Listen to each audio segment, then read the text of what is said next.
দর্শক জানিয়ে দিচ্ছি আজকের সংবাদপত্রের প্রধান প্রধান শিরোনামগুলো।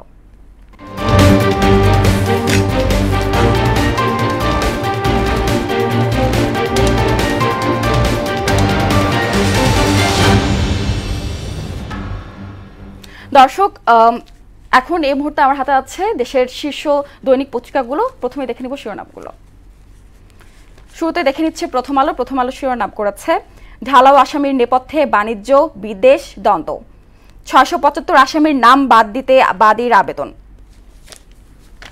দৈনিক ইত্তেফাক, প্রধানমন্ত্রী পদে এক ব্যক্তি দুইবারের বেশি নয়, পিআর পদ্ধতিতে নির্বাচনের প্রস্তাব, ঐকমত্য কমিশনের সঙ্গে জামায়াতের আলোচনা। অন্তিম শয়নে পোপ, বৈদ্যুতিক ত্রুটিতে ২.৫ ঘন্টা বন্ধ ছিল মেট্রো রেল, বিভিন্ন স্টেশনে ভোগান্তিতে পড়ে যাত্রীরা। সমকাল, সমকাল করেছে শিল্পে উৎপাদন ব্যাহত, সংখ্যানুপাতিক সংসদ চায় জামায়াত, শেষ ইচ্ছায় রোমের গির্জায় সমাহিত পোপ ফ্রান্সিস।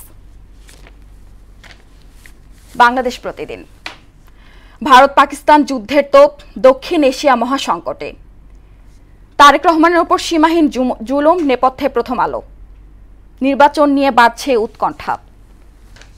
যুগান্তর, যুগান্তর করেছে আসামি ১,১৬৮ পুলিশ, জুলাই গণ অভ্যুত্থান সহ ১৫ বছরে গুম খুনের ২,৪৫০ মামলা, হয় সিন্ধুর পানি বাইরে নয় ওদের রক্ত, বিলাওয়াল ভুট্টোর হুঁশিয়ারি।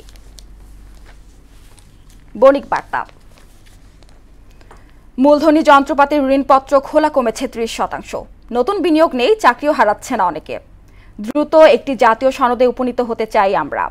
আলী রিয়াজ, গুজরাটে অভিযান চালিয়ে ১,০২৪ বাংলাদেশিকে আটকের দাবি ভারতের, পেহেলগামে সন্ত্রাসী হামলা। শেষ করব দ্য ডেইলি স্টার দিয়ে। Bangladesh races to expand air cargo capacity, the world bids farewell to the Pope of the Poor. Jamaat for 2-term cap on PM's tenure. দর্শক দেখে নিলাম আজকের পত্রিকার প্রধান শিরোনামগুলো। এর সাথে